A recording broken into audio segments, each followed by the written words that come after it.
and welcome to our daily show where we talk about personal and financial development. Today, we're talking about the financial steps that you cannot skip. Very important. There's many financial steps, many financial tips and tools and strategies, but there are some key steps in building your financial house, no matter where you are, if you're just starting out or if you've created massive success in your life. There are steps. To get to the next step, you have to build the previous step. And so when we talk to a lot of people, if you don't already know who we are, we're Martin and Chelsea Matthews. I have a mint in my mouth, sorry. We're married. We are in business together. We're owners of M Wealth Group, a financial consulting investment agency. And we're also authors of this book, Let's Fight About Money, helping couples communicate about money, handle conflict, and build an unbreakable financial house. And really, that's our mission, to help you build an unbreakable financial house so you can handle anything that comes your way financially and create the life and impact you truly want to make and live. And so as we're talking about financial steps, we talk to many, many people. We have lots of high net worth clients, and there are financial steps that must be handled before putting other pieces in place. So we're going to talk about some of the things that people ask us about and some of the places where people go wrong as far as like trying to skip steps and go to the next thing. And so we want to help you to build the right layers so you can really truly have an unbreakable financial house. So what's up, Daniel? What's up, Leighton? He's in South Africa, watching from South Africa. Awesome. So look, the reason why... the analogy I'll give around this when it comes to like how babies operate. So before a baby, it'll be very unusual to see a baby be born and just automatically start running. That will like blow your mind and shock the heck out of you. So first the steps, first the baby learns to crawl. First, I guess they lay on their back or whatever. They learn how to wobble a little bit. Then they get on and they learn to crawl.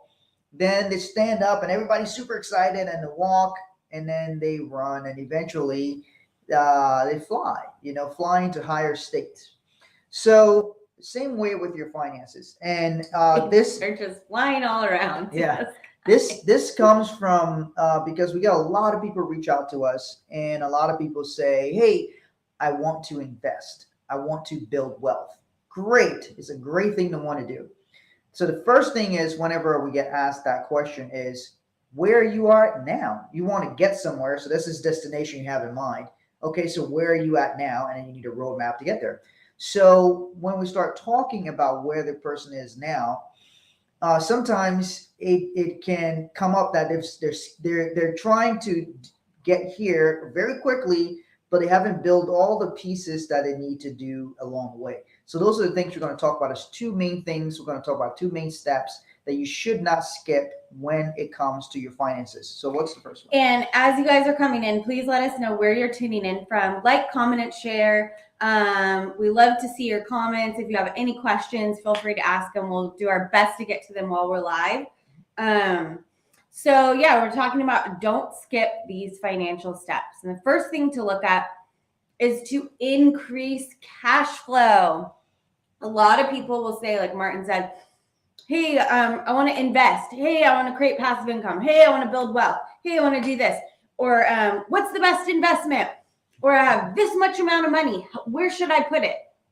But first, like Martin also mentioned, we've got to know, like, where are you at now? When you're building your financial house, in order to get to where you want to be, you got to know where you are. And so you got to look at like, okay, where's my cash flow now?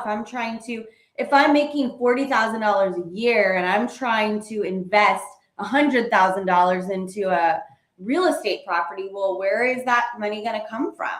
And then do you have the money to like maintain the property and the things that you need to do? Or if you're looking at some kind of monthly investment strategy and you're having a hard time covering your expenses, or, let's say you're a business owner and your cash flow is up and down, right?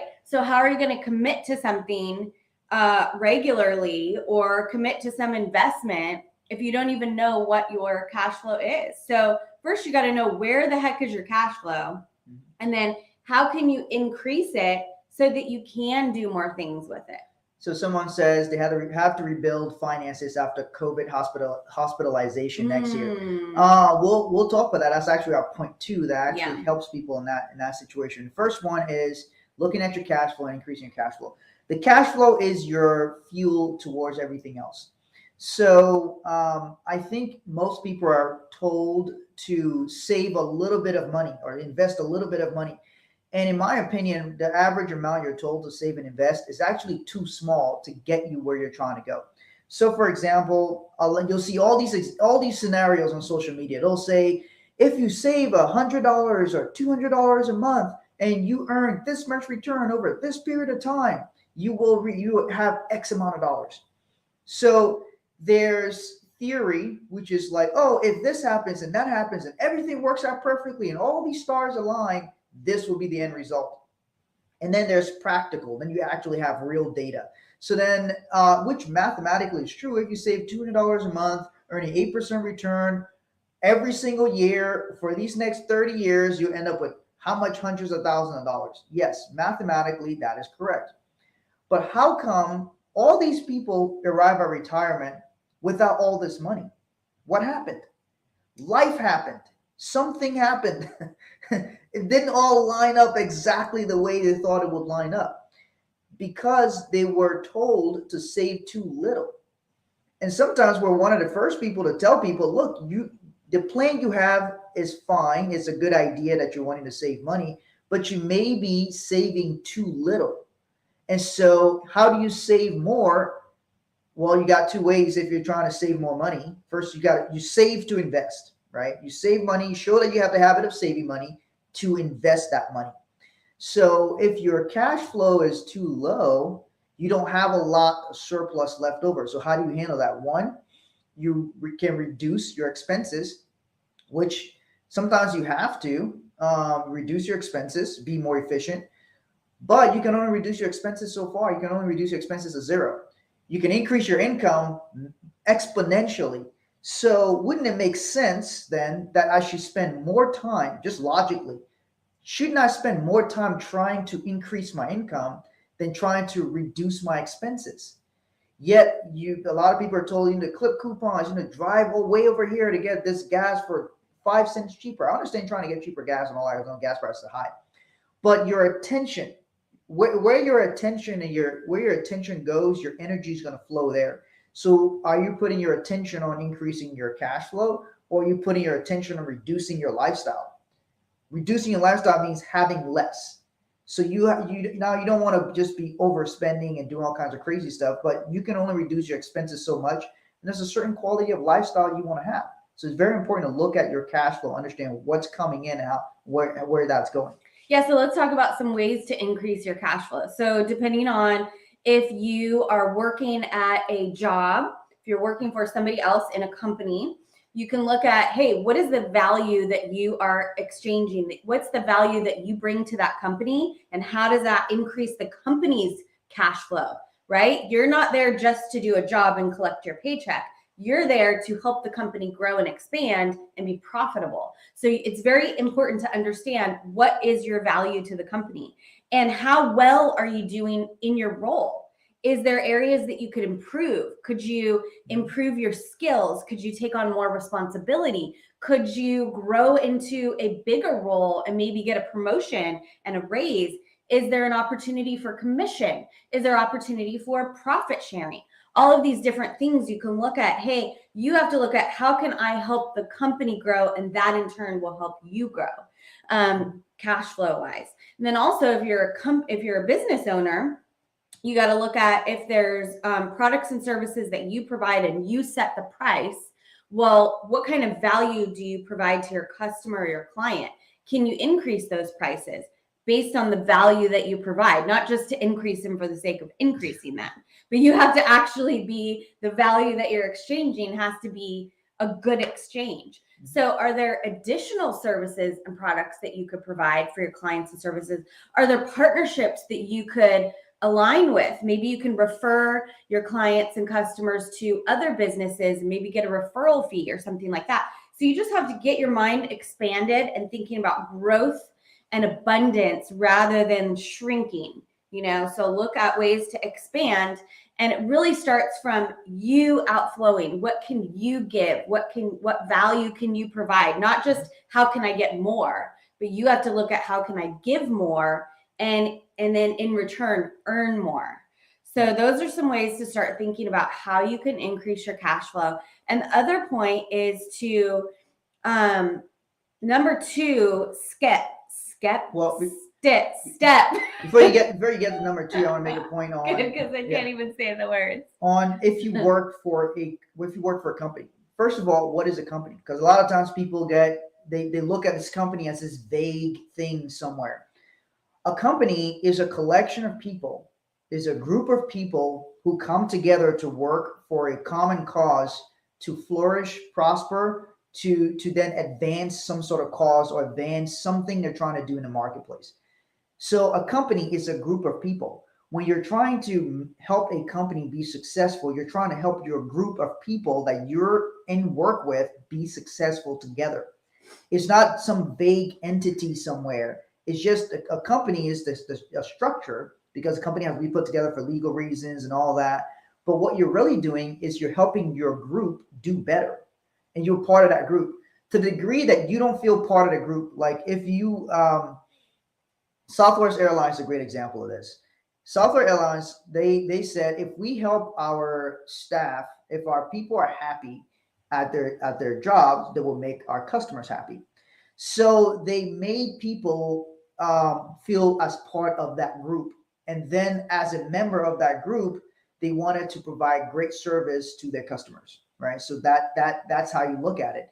And so if you are a business owner, you have to look at how are you making members of your team feel like they are part of the group, that they contribute. Everybody here knows what our cash flow target is, what are the things we're trying to do, things we're planning, all these different things here. And then their contribution. We have something called we have a flow in our business. So we keep stats in our business. So everybody knows where their contribution to the overall group is. And everybody knows if their stats are up or if their stats are down and what they can do to handle that. And if the overall company stats are up or if their overall company stats are down, what are we doing to handle that?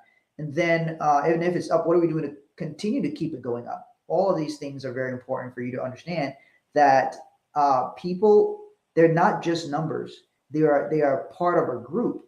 They're members of a group that's forwarding some cause or some business, something they're doing to help others, to help their customers in the marketplace.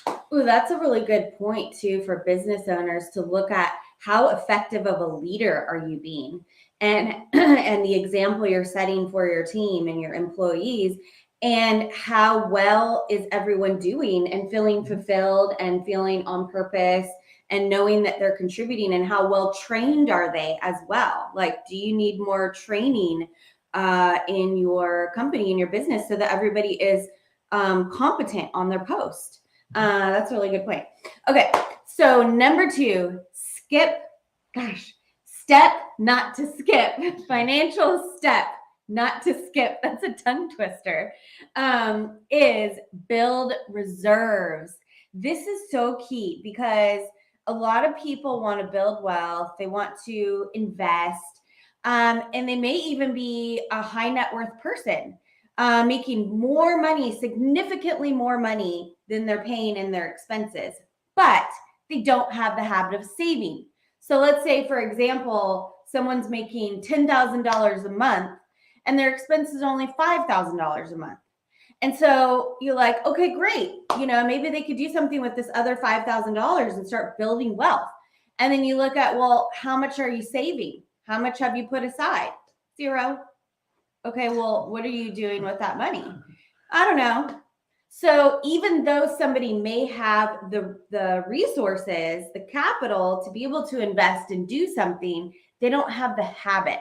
There's many clients or many people that we've had to turn down as clients because they don't have the habit of saving. And that is not responsible on our end, but to put somebody in a strategy where they don't have the habit already. So some of the things we have very clear our ideal client, and very clear some things that are requirements for someone to work with us. And when putting them in a financial strategy that they are putting a significant amount yearly or monthly, they have to show that they have the history, that they have the discipline of, for one, having the money, not just like, oh, last month I just started making this, all of this money, and now I have all this money to put into something. And also that they've been able to put money aside, so it's not just something new. Mm-hmm. So there are quite a few things that we look at to determine if somebody is ready to be a client of ours. And there's other things we have. So let's say a person's just getting started. There's all kinds of tools, resources. We have free courses people can take. We have other things that they can do. There's a financial strategy plan they can get. All these different things to help them get along the way. And then we have different financial strategies where they're putting money into, sometimes as a lump sum, sometimes over a number of years, that they can leverage for other assets, different things like that. So when we look at taking somebody on for different financial strategies, just to give you a sense of this, on our average client who are putting funding strategies yearly puts in anywhere between $60,000 to $75,000 a year with us. That's on average. Some clients may put in more. Very few clients put in less, but a lot of clients may put in more than that. And then there are clients who place assets with us. Some of it's retirement assets, things like that, and they're putting a lump sum. They may not be doing it yearly, but they're putting a lump sum. And usually that's a few $100,000 that person will place with us. So if you think about it, how does the person accumulate a few $100,000? Well, they have been saving or investing. So they have shown a habit. They've shown discipline. They've shown a long-term thing. Whenever you go to get a mortgage for the first time, one of the things to look at is, what is your history? That's what, when they're checking your credit score, what they're looking for, what is your history? What are your habits? That's what they're looking at. Your credit score can show a lot of your financial habits. Do you have the habit of paying things on time? Do you have the habit of maxing out your credit cards? Do you have the habit of defaulting? They're looking at your habits. They're not trying, you could be the nicest person in the world, but they're looking at your financial habits. And so your credit report tells a story about your financial habits. Having reserves tells a story about your financial habits. Now, somebody mentioned that they had a COVID hospitalization last year, and now they have to rebuild. So maybe they have reserves. If they have reserves, great. That reserves could have seen them through. Maybe they didn't. And there was a study that came out before all this COVID stuff, and it was that the average American did not have $400 for an emergency. They couldn't come up with $400 for an emergency.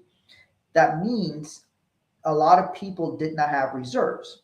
Same thing with businesses. Your business got to build some reserves into your business. So thanks, appreciate that, Mike. Mike Show. Make sure to give Mike Show a follow on IG. Hey, Mike. So look, your business got to build reserves. You got to increase the cash flow, and the business got to build reserves. That's one of the things we talk about. Your income must be greater than expenses plus reserves. You have to build reserves in your household and your business. You know why? Because you don't know. Nobody except maybe the people who planned it. Let me not say that before I get shut down. Oh my gosh. Let me not say that before I get shut down for Facebook. Interrupt this broadcast. Shut me down. Nobody expected, except those who planned it. Nobody expected that there was going to be a worldwide shutdown. You weren't planning for that.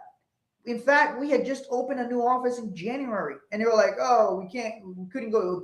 Our son couldn't be at school, so he had to be at home." And then we got to we're like, okay, so we're going to work from home and all this stuff. And we just opened an office. The office just sat there. And so understand, people were not planning for that. So you needed to have reserves to handle all the different things you're trying to handle. Okay, so here's a question: how much reserves do y'all recommend? Is there a certain number or percentage y'all recommend? All right, my Southern friend, y'all. When I moved from California to Georgia, I was so excited to say y'all, but I was joking to my California friends. I said, oh, I can't wait to say y'all. And I didn't think people really actually said y'all. And then I came to Georgia and y'all said y'all all the time, even texted it, emailed it. Now I'm on board. I'm a Southern Peach now. Went from a California girl to a Southern Peach. All right. So yes, we do recommend, and it really depends on where somebody is at. So if you don't have any reserves at all and you want to get started, here are 3 steps that are really easy to get started. Number 1 is you want to open a bank account that's completely separate from your expenses or anything else that you spend. So it could be at the same bank. It could be even at a different bank, right? Something totally separate. And then number 2, you're going to decide on a percentage or a dollar amount. So it really depends on where you are, where your finances are, and how much you have left over after you pay your expenses. So like 10% is kind of a general, number to start with, but really you want to aim getting to where you could like get to like putting 40% aside. So that may be like a huge amount to confront right now, but just know that starting somewhere, it really doesn't matter the amount. It is the habit that is so important. So you could decide on a percentage or a dollar amount. Like when I first started doing this, sorry, I just totally spit. When I first started doing this years and years and years and years ago, I literally did $1 every time I got money. And then as I increased my cash flow, I was able to do more. So it's really the habit. And once you start building the habit, you'll see it start building up, and then you'll start expanding and finding ways to do more. So then number 3, your first goal, if you don't have any reserves at all, is to get it to $1,000, because that will handle like some little small emergencies, like, your tires go out or something happens with your car, or, you get sick and you miss a couple days of work, something like that. That's kind of your first goal to get you so that you're not having anything that goes wrong as an emergency, right? So then you're starting to pull yourself out of, being in survival mode. Then once you get $1,000, then you want to start working on 1 month of expenses. Okay. And then 3 months and 6 months, and you're going to expand. And then it really depends again on like where your finances are. That's where something like our financial strategy plan comes into place, because once you get to a certain amount, and I say a certain amount because again, it depends on where you are and what your financial goals are. But then once you get it to a certain amount, then you could start looking at, okay, where can I put these dollars to start working for me? Then you could start earning and making your money work for you. But if you don't have any reserves, you've got to at least have some cash available if something happens. Yeah. So I hope that's helpful. And then if you would like more help with your specific financial situation, then just send us a DM. We talked about our building your financial house. There are 6 building blocks that make up your financial house. And it's key to understand what each of them are, where you are, and what you need to do to get to the next level and strengthen each one. So we have a free course that you can actually access at 6buildingblocks.com/intro, 6buildingblocks.com/intro, and it'll give you a really good understanding of what makes up your financial house and what you need to do to strengthen it. Yeah, and reserves is one of them. You can extrapolate what Chelsea was saying and apply that to a business. So does the business have at least 1 month of operating expenses? Then it builds up to 3 months of operating expenses, 6 months, a year of operating expenses. So if you got a year of operating expenses, a lot of times that's a metric in which people will say, okay, I'm going to keep this money sitting in an account, or I'm going to keep it in a financial strategy where I have more of that liquid. And then I can if I have more, because once you get into the habit, you then will continue doing it. So it doesn't stop. We don't stop putting reserves away for our business or our household. We continue to do it. And then as it hits higher and higher amounts, more than like say 6 months or more than a year, then we're like, okay, so now where else can I put the surplus of those reserves and put that to work into something else? So you have to look at it that way, but it's the muscle, building the muscle. It's just like, I think habits are vastly underrated. Habits, both good and bad habits. And they have to be built with discipline. Yes. Discipline leads to habits. Both good and bad habits. So someone said, you know how a person goes bankrupt? So like they go bankrupt slowly and then quickly. And what happens is they go bankrupt slowly because there's a bunch of little habits, and then it all piles on as like an avalanche, and boom, they can't escape it, and then they have to file bankruptcy. So now, of course, something happens. It could be like the person got sick. All these different little things can come out. Number one cause of bankruptcy in America is illness. So medical expenses or medical expenses due to illness. So understand that your habits, if you have the habit of smoking, I don't judge anybody. If smoking's your thing, that's your thing. But eventually, if you smoke enough, you end up with lung problems. Okay. So what happened? Your habit led to a certain outcome. Also, if you have the habit of going to the gym, what happens is if you do the right workouts, and you do that consistently over a period of time, you get a certain outcome. You have a change in your body. Do that habit. If you have the habit of complimenting people, one of the things Chelsea does is she's always greeting people and saying hello to people. As a result, the environment she's in is positive towards her, and people are very kind and nice to her. She says hi to everybody. She says hello to everybody, and she greets people, and she wants to make sure people are seen. And so that's a habit that she has, and she practices that habit. So whatever, when I say habits are underrated, look at your habits. Look at what you do with frequency. Whatever it is you do with frequency, is that a positive? Is that a net positive or a net negative? I used to have a habit of spending money, right? That was Kanye West said, I have a habit of spending before I get it. So that was his habit. There are people who that's the habit. In my case, I didn't understand debt when I first came to America, but I had a habit of spending money. So when I got money, my habit was just to spend it, because that's the information I got. So understand the habit is more important than the amount. The habit of going to the gym is more important than the amount of weights that you can lift. The habit. Look at what you're doing on a daily basis. Do you compliment people? Are you kind to people? Are you pushing ahead? Do you read? Do you study? Do you learn? Do you improve? Or do you do crappy stuff? What your habits? When people are fat, it's their habits. Most people, unless they have an illness, if you're fat, you have the habit of eating certain kinds of food that cause you to be fat. Now, you may not know that food is that bad for you, but it's your habits. That's just the truth. So if you have the habit of being in shape, the guy in shape didn't get in shape by accident. The guy got in shape by taking the habits of working out, or the girl got in shape, whatever it is. Whoops, I accidentally got in shape. Confront your habits.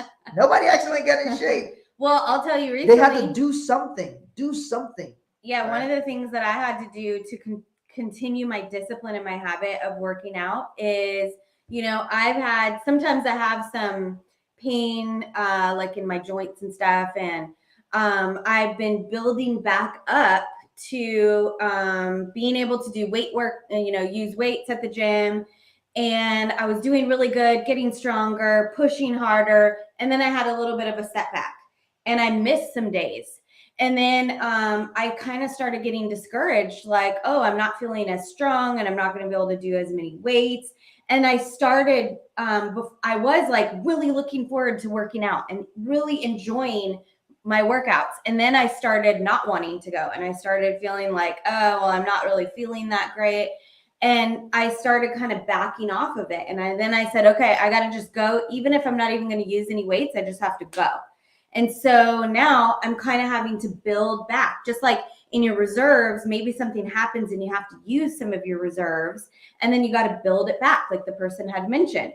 And so it's just having that discipline where I just had to show up, and I didn't do as hard of a workout as I had been doing. I didn't do as many weights, but I showed up and I felt good just because I got there and I did get a workout. And so then I can, build back up to it. So anyway, we hope that's been helpful for you today. I think one of the biggest things outside of don't skip these financial steps is looking at your habits, because your financial habits are what's determining the result. Where you are today is because of the financial decisions and the financial habits that you have. And if somebody isn't telling you that, and I'm sorry, but it applies to all areas of your life. If I get fat, it's because of my habits. It's not It's not anybody's fault. It's because of the habits that I either did or didn't do or failed to do or whatever it was. Maybe I had the habit of sitting on my ass all day. Then I got to switch that habit. And sometimes when you switch a habit, you just need a little bit. You don't have to just go crazy. You go a little bit and a little bit and a little bit, and then you'll get to where you're trying to be. Same thing with building reserves and same thing with building wealth. So thank you guys for watching. Make sure to go to 6buildingblocks.com/intro, and you can get a free intro course where we talk about 6 areas of your finances that helps you build an unbreakable financial house. See you tomorrow.